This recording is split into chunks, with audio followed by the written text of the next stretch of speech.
कक्षा 10वीं के सभी छात्र छात्राओं का स्वागत है आज की इस कक्षा में। इस कक्षा में हम पाठ संख्या 5 जिसका नाम है समांतर श्रेणियां की प्रश्नावली 5.3 से संबंधित एनसीईआरटी पुस्तक में जितने भी उदाहरण दिए गए हैं उन सभी को हल करेंगे। क्योंकि लास्ट क्लास में हमने प्रश्नावली 5.3 कंप्लीट कर ली थी। अब हम 5.3 से संबंधित एनसीईआरटी पुस्तक में जितने भी उदाहरण दिए गए हैं उनको हल करेंगे। तो उदाहरण नंबर 11 दिया गया है इस प्रश्नावली से संबंधित। उदाहरण 11 है एपी 8 3 माइनस 2 के प्रथम 22 पदों का योग ज्ञात कीजिए। तो एक समांतर श्रेणी हमको दी गई है एपी, जिसका प्रथम पद 8, द्वितीय पद 3, तीसरा पद -2 और आगे तक ये पद चल रहे हैं इस समांतर श्रेणी में। इसके 22 पदों का योग हमको ज्ञात करना है। तो n का मान हो जाएगा 22 पदों का योग ज्ञात करना है और इस श्रेणी का प्रथम पद हो जाएगा 8। देखिए प्रथम पद है यहां पर 8 श्रेणी का। पहला पद 8। श्रेणी का सारवंतर हम ज्ञात करते हैं श्रेणी के दूसरे पद में से पहले पद को घटाकर। दूसरा पद 3, पहला पद 8, 3 में से 8 घटाएंगे तो आ जाएगा -5। तो श्रेणी का सारवंतर आ गया है -5। अब हमको श्रेणी के n 22 पदों का योग ज्ञात करना है। तो श्रेणी के n पदों का योगफल ज्ञात करने के सूत्र का हम यहां पर उपयोग करेंगे। तो देखिए लिखेंगे श्रेणी के n पदों का योगफल, ये हमारा सूत्र होता है Sn बराबर n/2 बड़े कोष्टक में 2a प्लस n-1 d। अब n के स्थान पर n का मान रखेंगे 22/2, फिर 2 की गुणा करेंगे a के मान से, तो a का मान है 8 प्लस n के स्थान पर आ जाएगा 22 -1 और d के स्थान पर रखेंगे हम -5, फिर बड़ा कोष्टक बंद और ये लिख देंगे S22। तो 22 पदों का योगफल हम ज्ञात कर रहे हैं। तो श्रेणी के n पदों का योगफल ज्ञात करने वाले सूत्र में हमने n, a और d के मान रख दिए इस समांतर श्रेणी से। अब 2 से अगर हम 22 को भाग करें तो आ जाएगा 11, फिर बड़े कोष्टक में बचेगा 8 दूनी हो जाएंगे 16, फिर प्लस का चिन्ह, फिर यहाँ 22 में से 1 घटाएंगे तो 21 बचेगा और 21 की गुणा होगी -5 से। तो 21 और कोष्टक में है -5 छोटे ब्रैकेट में बराबर 11, 16 प्लस माइनस हो जाएंगे -5 एकन 5 और 5 दूनी 10। तो ये 11 कोष्टक के बाहर ही रहेगा। 16 में से घटाएंगे 105, तो 16 में से हम 105 घटाएंगे तो आ जाएंगे -89, -89। देखिए 15 में से जब हम 6 घटाएंगे 9 बचेगा, 9 में से 1 घटाएंगे 8, तो -89, फिर इसकी गुणा होगी 11 से, तो प्लस माइनस हो जाएंगे माइनस। 11 नम 99 का 9 लिखेंगे, हासिल लग जाएंगे 9। 11 अट्ठे 88 और 88 में अगर हम 9 जोड़ेंगे तो आ जाएगा 97। तो ये आ जाएगा हमारा योगफल -979। तो श्रेणी के 22 पदों का योगफल आ गया है -979।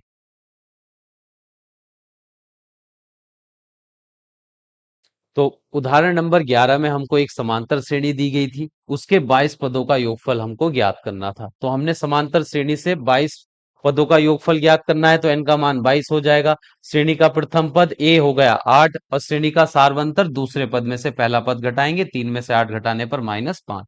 अब 22 पदों का योगफल ज्ञात करना है, तो श्रेणी के n पदों के योगफल वाला हम सूत्र लगाएंगे और ये सभी मान इस सूत्र में रख देंगे, तो योगफल आ जाएगा -979। अब नेक्स्ट प्रश्न पर चलते हैं। नेक्स्ट उदाहरण है उदाहरण नंबर 12। यदि किसी एपी के प्रथम 14 पदों का योग किसी समांतर श्रेणी के प्रथम 14 पदों का योग यानी कि S14 का मान है 1050 के शुरू के 14 पदों को जोड़कर 1050 आता है तथा इसका प्रथम पद 10 है। श्रेणी का प्रथम पद दे रखा है 10, फिर आगे बताया है तो 20वां पद ज्ञात कीजिए। श्रेणी का 20वां पद हमको ज्ञात करना है। श्रेणी का 20वां पद हमको ज्ञात करना है। तो प्रश्न में हमें 14 पदों का योगफल दिया गया है और श्रेणी का प्रथम पद दिया गया है। तो जब हमको योगफल दिया गया है 14 पदों का, तो हम श्रेणी के 14 पदों का योगफल ज्ञात करने वाला सूत्र यहां पर लगाएंगे। तो श्रेणी लिखते हैं यहां पर, श्रेणी के n पदों का योगफल, n पदों का योगफल। ये ये सूत्र हम यहाँ पर क्यों लगा रहे हैं? क्योंकि हमें श्रेणी का 20वां पद निकालना है, और श्रेणी का अगर हमको कोई सा भी पद ज्ञात करना होता है तो श्रेणी का प्रथम पद और सारवंतर हमको पता होना चाहिए। तो यहाँ पर प्रथम पद तो हमको दिया गया है प्रश्न में, पर श्रेणी का सारवंतर नहीं दिया गया है। तो हम 14 पदों के योगफल की मदद से उस श्रेणी का सारवंतर ज्ञात करेंगे, तब जाकर हम श्रेणी का 20वां पद ज्ञात कर सकते हैं। तो श्रेणी के n पदों के योगफल का सूत्र होता है Sn बराबर n/2, 2a प्लस n-1d।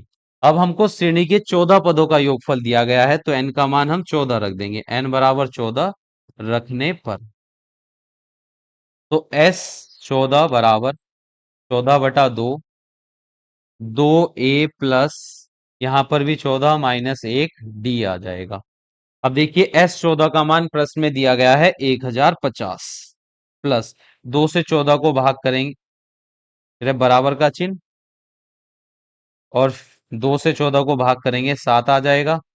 ये 2a, a का मान हमें प्रश्न में दिया गया है 10, तो a के स्थान पर 10 रख देंगे, प्लस अब 14 में से 1 घटाएंगे 13 और d बचेगा यहाँ। अब देखिए 7 इधर इस कोष्टक के गुणा में है, तो इधर बाएं पक्ष में आएगा भाग में, बाएं पक्ष में हो जाएगा ये 1050 उसके बटे में 7 बराबर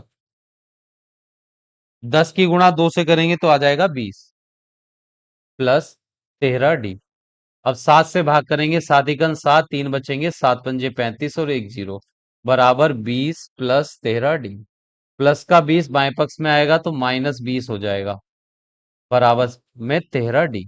तो 150 में से 20 घटाएंगे तो 130 बचेगा, बराबर में 13d। 13 गुणा में है, बाएं पक्ष में जाएगा भाग में, तो 130/13 बराबर d। 13 से 130 को भाग करेंगे तो आ जाएगा 10 बराबर d। तो श्रेणी का सार अंतर हमारा आ गया है 10, और श्रेणी का प्रथम पद भी यहां पर था 10। अब हम श्रेणी का 20वां पद ज्ञात कर सकते हैं। तो 20वां पद ज्ञात करने के लिए हमें श्रेणी के nवां पद ज्ञात करने वाले सूत्र का उपयोग करना होगा। तो लिखते हैं श्रेणी का nवां पद। तो सूत्र रहता है an बराबर a प्लस n-1d। अब हमको श्रेणी का 20वां पद ज्ञात करना है, 20वां पद ज्ञात करना है, तो n के स्थान पर 20 रखेंगे, n बराबर 20 रखने पर, तो ये हो जाएगा a 20 बराबर a प्लस 20 माइनस 1d। अगली लाइन में a 20 बराबर, अब देखिए a का मान प्रश्न में दिया गया है 10, तो a के स्थान पर 10 प्लस 20 में से 1 घटाएंगे तो आएगा 19d। तो 19 और d के स्थान पर d का मान भी आया था हमारा 10, तो ये 10 प्लस 19 की गुणा 10 से करेंगे तो 190, और 190 में 10 जोड़ेंगे तो आ जाएगा 200। तो श्रेणी का 20वां पद हमारा आ गया है 200। तो ये हो गया है इस प्रश्न का सही उत्तर। हमको श्रेणी में 14 पदों का योगफल दिया गया था, प्रथम पद भी दिया गया था इस प्रश्न में, और 20वां पद हमको ज्ञात करना था। इन 14 पदों के योगफल की मदद से और श्रेणी के प्रथम पद की मदद से हमने श्रेणी का सारवंतर डी का मान ज्ञात किया। और जब हमारे पास डी और प्रथम पद दोनों के मान हैं, तो हम श्रेणी का nवां पद का सूत्र लगाकर श्रेणी का 20वां पद हमने ज्ञात कर लिया। चलिए अब नेक्स्ट उदाहरण पर चलते हैं। उदाहरण नंबर 13। तो उदाहरण नंबर 13 में हमको एक समांतर श्रेणी दी गई है। एक एपी 24, 21, 18 के कितने पद लिए जाएं ताकि उनका योग 78 हो।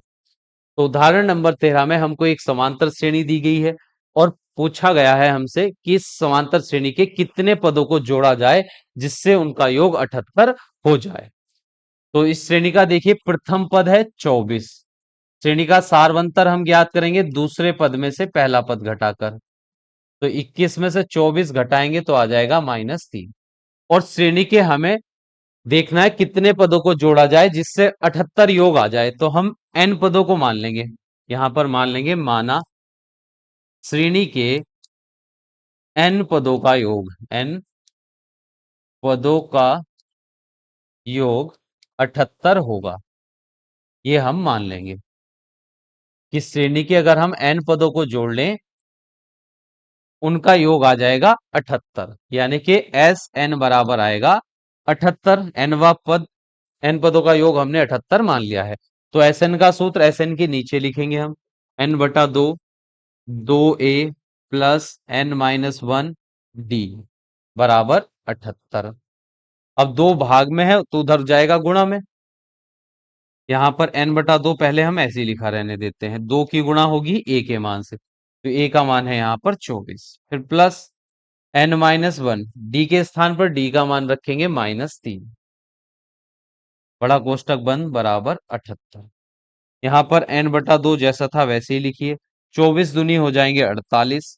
फिर -3 की गुणा प्लस n से करेंगे तो -3n, फिर -3 की गुणा -1 से करने पर +3 हो जाएगा बराबर 78।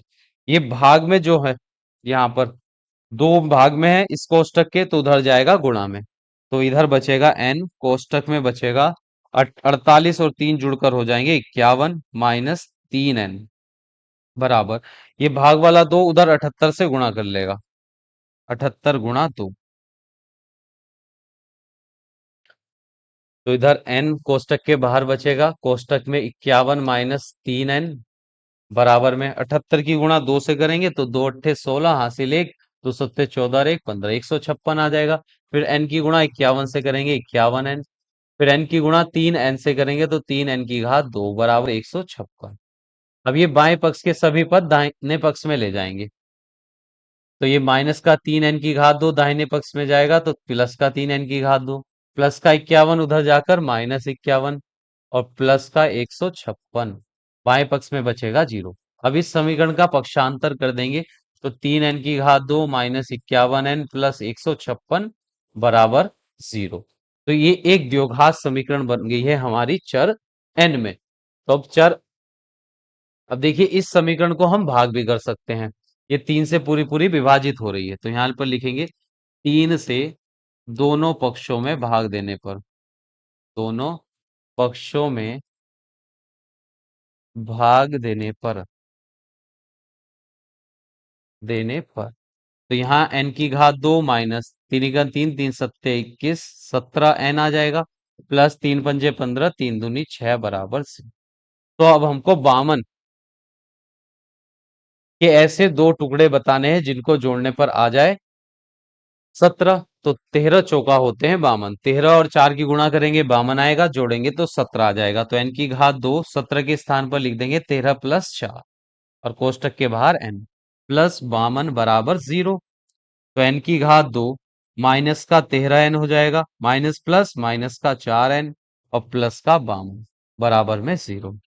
तो शुरू के दो पदों में से हम n कॉमन निकाल सकते हैं, तो n माइनस यहाँ बचेगा 13। बाद के दोनों पदों में से हम माइनस का 4 उभयनिष्ठ निकाल लेंगे, माइनस माइनस प्लस 4 एकन 4 एक n बच जाएगा, प्लस चिन्ह की गुणा माइनस चिन्ह से करने पर माइनस चिन्ह, 4 कॉमन निकाल लेंगे बामन में से तो बचेगा 13।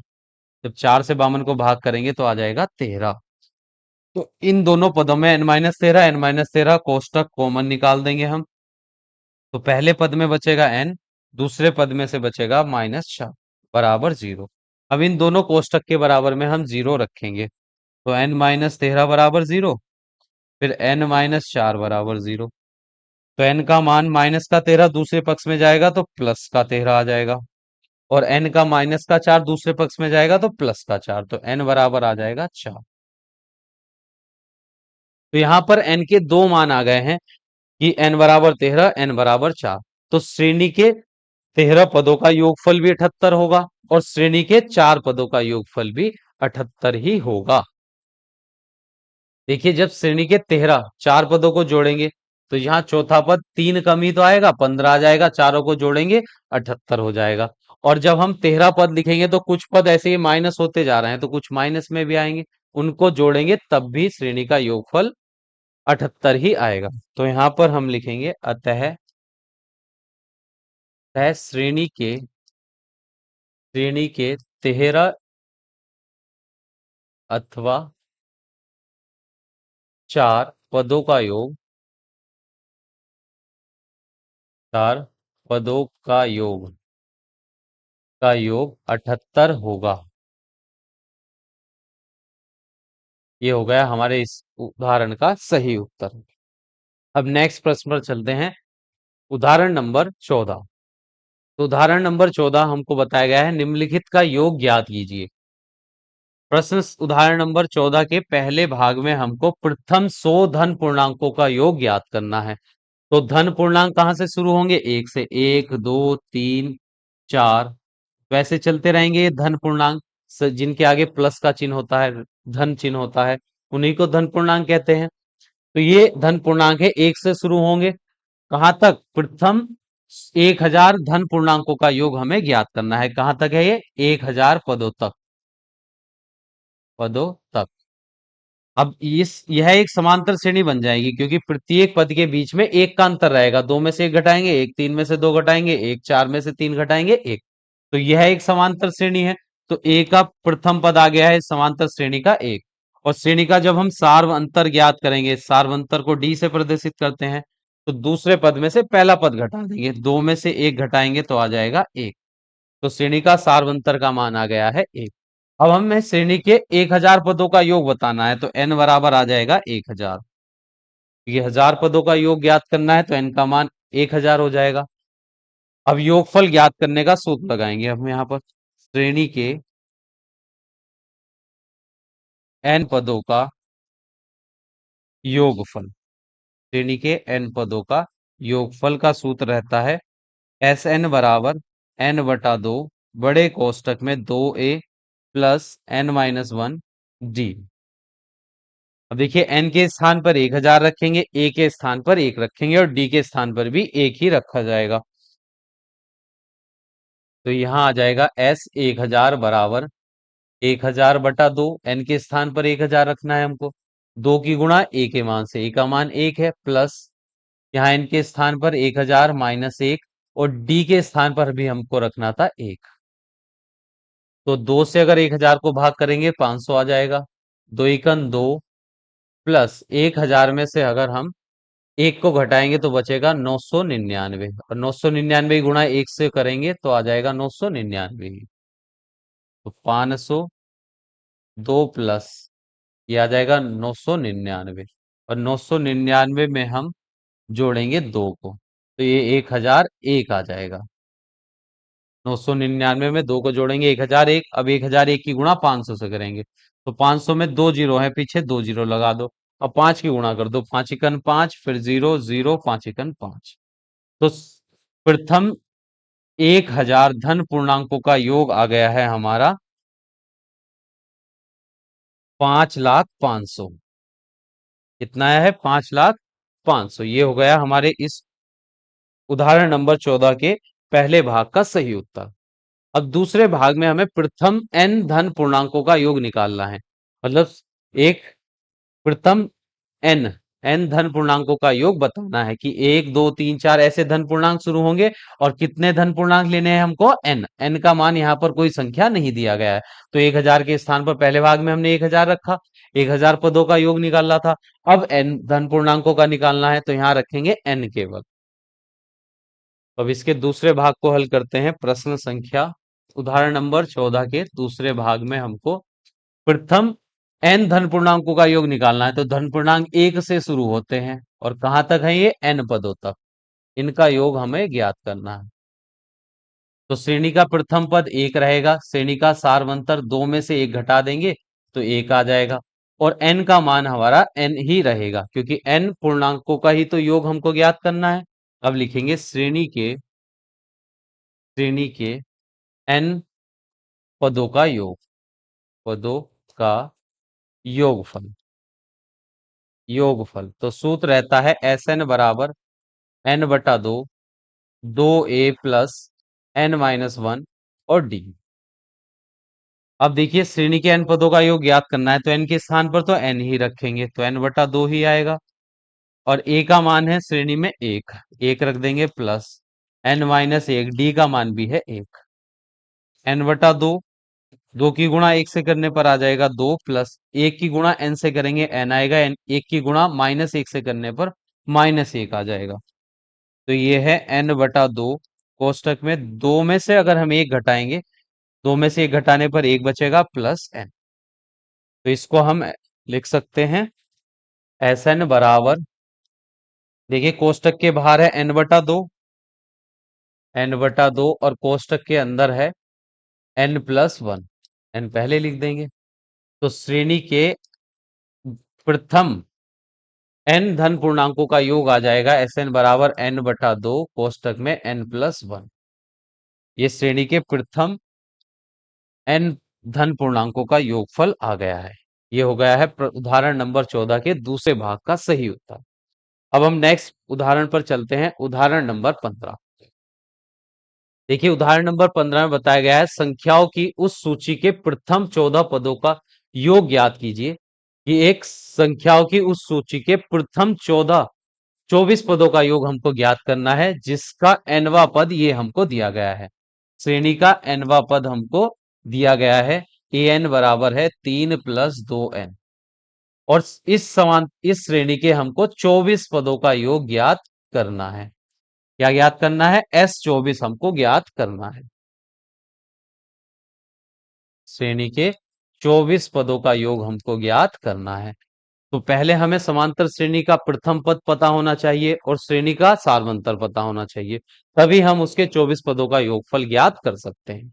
तो इस दिए गए nवें पद की मदद से हम श्रेणी का प्रथम पद, श्रेणी का सार्वंतर ज्ञात कर सकते हैं। तो श्रेणी का पहले हम प्रथम पद ज्ञात करेंगे, तो n बराबर 1 रखने पर, n बराबर 1 रखेंगे यहाँ पर, a1 बराबर 2 प्लस 3 प्लस 2 की गुणा n के मान 1 से होगी, क्योंकि n के स्थान पर हम 1 रख रहे हैं, 2 एकम 2, 3 और 2 हो जाएंगे 5। तो श्रेणी का प्रथम पद 5 आ गया। अब श्रेणी का दूसरा पद निकाल लेंगे, n बराबर 2 रखने पर, तो a2 बराबर 3 प्लस 2, ब्रैकेट में n के स्थान पर रख देंगे 2, तो 3 प्लस 2 दूनी 4, तो ये हो जाएगा 4 और 3 7। तो श्रेणी का दूसरा पद आ गया है 7। अगर हम तीसरा पद भी निकालना चाहें, तो n बराबर क्या रख देंगे? 3 रखने पर, n बराबर 3 रखने पर, तो a3 बराबर आ जाएगा 3 प्लस 2, ब्रैकेट में n के स्थान पर 3 रखेंगे, तो 3 प्लस 3 दूनी हो जाएंगे 6, और 6 में 3 जोड़ेंगे तो आ जाएगा 9। तो श्रेणी का तीसरा पद आ गया 9, श्रेणी का प्रथम पद आया था 5, और श्रेणी का दूसरा पद आया था हमारा 7। तो एक समांतर श्रेणी हमारी बन जाएगी अब। तो यहाँ AP बराबर हो जाएगी हमारी, प्रथम पद है समांतर श्रेणी का 5, फिर दूसरा 7 और फिर 9, 5 7 और 9, ऐसे ही एक समांतर श्रेणी बन जाएगी। इस समांतर श्रेणी के हमको 24 पदों का योग ज्ञात करना है। तो इसका प्रथम पद हो गया 5, सार्वंतर हम निकालेंगे दूसरे पद में से पहला पद घटाकर, 7 में से 5 घटाएंगे 2 आ जाएगा। और श्रेणी के हमको 24 पदों का योग ज्ञात करना है, तो n का मान हो गया है यहाँ पर 24। अब हम लिखते हैं श्रेणी के n पदों का योगफल, n पदों का योगफल, श्रेणी के n पदों का योगफल Sn बराबर n/2 कोष्टक में 2a प्लस n-1 d।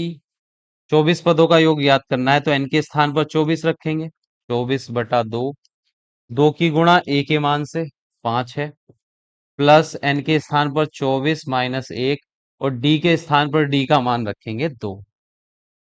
2 से 24 को भाग करेंगे तो आ जाएगा 12, 5 दूनी हो जाएंगे 10, प्लस 24 में से 1 घटाएंगे 23, उसकी गुणा हो जाएगी 2 से, तो 12 कोष्टक में 10 प्लस 23 दूनी हो जाएंगे 46, बाहर कोष्टक के 12 रहेगा, 46 में 10 जोड़ेंगे तो आ जाएगा 56।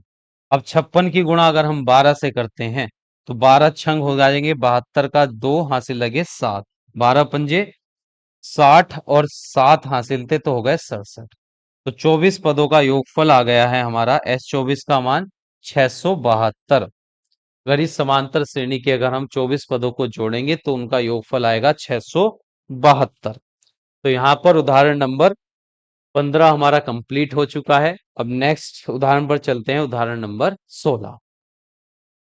यहाँ हमको बताया गया है टीवी के सेटों का निर्माता तीसरे वर्ष में 600 टीवी, सातवें वर्ष में 700 टीवी सेटों का उत्पादन करता है। प्रश्न में बताया गया है एक टीवी निर्माता तीसरे वर्ष में 600 टीवी का निर्माण करता है और सातवें वर्ष में 700 टीवियों का निर्माण करता है। तो यह मानते हुए कि प्रत्येक वर्ष में उत्पादन एक समान रूप से निश्चित संख्या में वृद्धि होती है, कि प्रश्न में आगे ये भी बताया गया कि प्रत्येक वर्ष में उत्पादन जो टीवियों का उत्पादन है वो समान संख्या में होता है और वृद्धि होती है। ज्ञात कीजिए कि प्रथम वर्ष में उत्पादन, कि पहले वर्ष में टीवी निर्माता ने कितने टीवियों का उत्पादन किया, फिर 10वें वर्ष में टीवियों का उत्पादन कितना हुआ, और फिर प्रथम 7 वर्षों में कुल उत्पादन। तो प्रथम 7 वर्षों के कुल टीवियों को जोड़कर हमें बताना है कितने टीवियों का निर्माण हुआ। तो यहाँ पर देखिए प्रश्न में जो जानकारी दी गई है, टीवी निर्माता द्वारा तीसरे वर्ष में 600 टीवी का निर्माण हुआ। तो इसका तीसरे वर्ष का, तो श्रेणी का जो तीसरा पद होगा वो रहेगा 600, कि तीसरे वर्ष में उसने 600 टीवियों का निर्माण किया और सातवें वर्ष में 700 टीवियों का निर्माण किया। तो A7 आ गया हमारा 700। अब हम इन दोनों पदों की मदद से हम श्रेणी का प्रथम पद और श्रेणी का सारवंतर ज्ञात करेंगे। तो अब देखिए एनवा पद ज्ञात करने का सूत्र रहता है हमारे पास, श्रेणी का एनवा पद, एनवा पद वो रहता है ए एन बराबर A plus N minus one D. अब हमको श्रेणी का तीसरा पद दिया गया है तो एन के स्थान पर 3 रख देंगे, एन बराबर 3 रखने पर तो ये आएगा A3 बराबर ए प्लस 3 - 1 डी। तो तीसरा पद है 600, तो यहाँ 600 रखेंगे बराबर में A प्लस 3 में से 1 घटाएंगे 2D। अब इस श्रेणी को पक्षांतर करके लिख देंगे A प्लस 2D बराबर 600। तो इसको कह देंगे समीकरण नंबर 1। चर A और D में एक समीकरण बन गई। अब हमको श्रेणी का सातवां पद भी दिया गया है तो n बराबर 7 रखने पर, n बराबर 7 रखने पर तो A7 बराबर आ जाएगा A प्लस 7 - 1 D, 1D। अब A7 का मान 700 दिया गया है प्रश्न में, 700 बराबर A प्लस 7 में से 1 घटाएंगे 6D। अब इस समीकरण का पक्षांतर करेंगे A प्लस 6D बराबर 700। ये हो गई हमारी दूसरी रैखिक समीकरण चर A और D में। इन दोनों पदों की मदद से हमने चर A और D में 2 रैखिक समीकरण बनाए। अब इनको हम विलोपन विधि द्वारा हल कर सकते हैं। अब देखिए अगर समीकरण 2 में से हम समीकरण 1 को घटा दें तो A से A कट जाएगा, D का मान मिल जाएगा। यहां लिखेंगे समीकरण 2 में से, समीकरण 2 में से समीकरण 1 को घटाने पर, 1 को घटाने पर अब समीकरण 2 लिख लीजिए, A प्लस 6D बराबर 700, A प्लस 6D बराबर 700। समीकरण 1 A प्लस 2D बराबर 600, A प्लस 2D बराबर 600। जब इनको हम माइनस करेंगे तो दूसरी वाले समीकरण के चिन्ह बदल जाएंगे। प्लस ए से माइनस ए कट जाएगा, 6D में से 2D घटाएंगे तो 4D बचेगा, 700 में से 600 घटाएंगे तो बचेगा 100। 4 गुणा में है, 100 के भाग में चला जाएगा। तो जब हम 4 से 100 को भाग करेंगे तो आ जाएगा 25। तो श्रेणी का सारवंतर का मान आ गया है हमारा 25। अब डी का मान हम समीकरण 1 में रखकर प्रथम पद भी ज्ञात सकते हैं। जी का मान, डी का मान समीकरण 1 में रखने पर, समीकरण 1 में रखने पर अब रखते हैं समीकरण 1 में इसका मान। समीकरण 1 थी हमारी a प्लस 2D, डी के स्थान पर हम रखेंगे 25 बराबर में 600। तो a प्लस 25 दूनी हो जाएंगे 50 बराबर 600। तो a बराबर 600 में से माइनस करेंगे 50 तो a का मान आ जाएगा हमारा 550। तो प्रथम वर्ष में कितने टीबी का उत्पादन हुआ होगा? 600 टीबियों का उत्पादन हुआ होगा प्रथम वर्ष में। 650 550 टीबियों का निर्माण हुआ होगा प्रथम वर्ष में, क्योंकि प्रथम वर्ष में प्रथम श्रेणी के प्रथम पद का मान 550 आया है, तो पहले वर्ष में 550 टीबियों का निर्माण हुआ होगा। तो प्रश्न उदाहरण 16 का जो पहला भाग था उसमें हमसे पूछा गया था प्रथम वर्ष में उत्पादन कितना हुआ, तो प्रथम वर्ष का मान आ गया है 550। तो यहां पर हम लिखेंगे, पहले लिखेंगे प्रथम वर्ष में 550 टीवी का निर्माण हुआ या उत्पादन हुआ। अब इसके दूसरे भाग को देखते हैं हम। दूसरे भाग में हमको पूछा गया है कि 10वें वर्ष में उत्पादन कितना था। तो 10वें पद का मान बताना है हमें श्रेणी का। तो nवें पद का सूत्र हम लिखते हैं, श्रेणी के nवा पद, nवा श्रेणी का nवा पद, श्रेणी का nवा पद, तो ये रहता है ए एन बराबर A plus N minus one D. अब हमको 10वां पद बताना है, तो एन के स्थान पर 10 रख देंगे, ए प्लस 10 - 1 डी। तो ए का मान प्रश्न में आया था 550, प्लस 10 में से 1 घटाएंगे 9, और फिर डी का मान रखेंगे। डी का मान हमारा आया था 25, तो 25 आ जाएगा यहाँ। तो 550 और 25 नम्मा हो जाएंगे 225। 225 में 550 जोड़ेंगे तो आ जाएगा 775। तो 10वें पद में 10वां पद आया है हमारा 775। तो 10वें वर्ष में कितने टीबी का उत्पादन हुआ? 775 टीबियों का। तो यहां पर हम लिखेंगे, अतः 10वें वर्ष में 775 टीबी का उत्पादन हुआ, टीबी का उत्पादन हुआ। ठीक। अब इसके तीसरे भाग को हम हल करते हैं। तीसरे भाग में हमसे पूछा गया है समांतर श्रेणी के प्रथम 7 वर्षों में कुल उत्पादन कितना हुआ, कि प्रथम 7 वर्षों में उस टीबी निर्माता ने कितने टीबियों का उत्पादन किया। तो शुरू के 7 वर्षों का सभी टीबियों का योगफल हमको बताना है। तो यहां पर हम लिखेंगे श्रेणी के n पदों का योगफल। तो लिखेंगे श्रेणी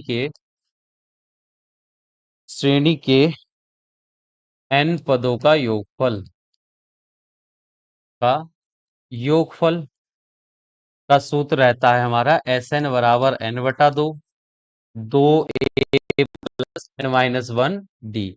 तो 7 पदों का योग बताना है, तो n के स्थान पर 7 रखेंगे, 7/2। फिर 2 गुणा ए का मान प्रश्न में दे आया था हमारा 550, प्लस 7 - 1, और डी का मान था प्रश्न में 25।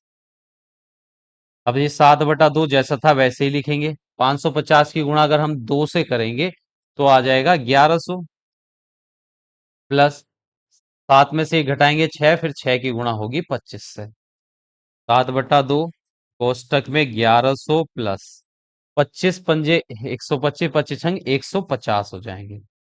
अब इनको हम जोड़ लेंगे, तो 7/2 1100 में से 150 जोड़ेंगे तो हो जाएगा 1250। अब 7/2 गुणा 1250। अब 2 से 1250 कट जाएगा 625 बार, फिर 625 की गुणा हो जाएगी 7 से। तो 7 गुणा 625, तो ये 7 पंजे 35 का 5 हासिल 3, 7 दूनी 14 और 3 17 का 7 हासिल 1, 7 छंग 42 और 1 43। तो प्रथम 7 वर्षों में 4375 टीबियों का उत्पादन हुआ। तो इसको हम यहां पर लिख भी सकते हैं।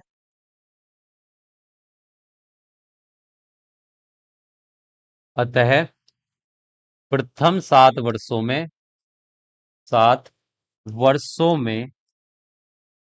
4375 टीबी का उत्पादन हुआ।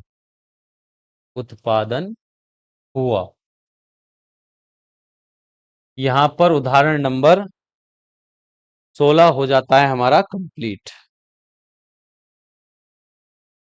इसमें हमें टीवी निर्माता द्वारा तीसरे वर्ष में और 7वें वर्ष में टीवी के उत्पादन की संख्या दी गई थी, जिसकी मदद से हमने श्रेणी का प्रथम पद और सारवंतर डी का मान ज्ञात किया।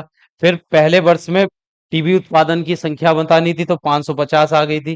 फिर दूसरे भाग में हमको श्रेणी का 10वां पद बताना था कि 10वें वर्ष में कितने टीवियों का उत्पादन हुआ, तो 775 टीवियों का उत्पादन हुआ। फिर प्रथम 7 वर्षों में कितने टीवियों का उत्पादन हुआ, तो 7 वर्षों का योगफल हमने ज्ञात किया तो 4375 आ गया। तो यहाँ पर उदाहरण नंबर 16 हमारा कंप्लीट हो चुका है। और प्रश्नावली 5.3 से संबंधित एनसीईआरटी पुस्तक में जितने भी उदाहरण दिए गए हैं सभी को हमने हल कर लिया है। और आज की क्लास के जो पीडीएफ फाइल होगी वो आपको मिल जाएगी हमारे Telegram channel mathematics with Vishal Kumar पर। यहाँ से इस पीडीएफ फाइल को आप डाउनलोड करके अपने नोट्स अच्छे से बना सकते हैं, जिनका उपयोग जो परीक्षा के समय आपके रिवीजन के लिए बेहद उपयोगी होंगे। तो मिलते हैं नेक्स्ट क्लास में नए चैप्टर के साथ, जिसका नाम है त्रिभुज। तो यहाँ पर हमारी पाठ संख्या 5 कंप्लीट हो चुकी है। नेक्स्ट क्लास में हम नए पाठ के साथ मिलेंगे, पाठ संख्या 6 के साथ।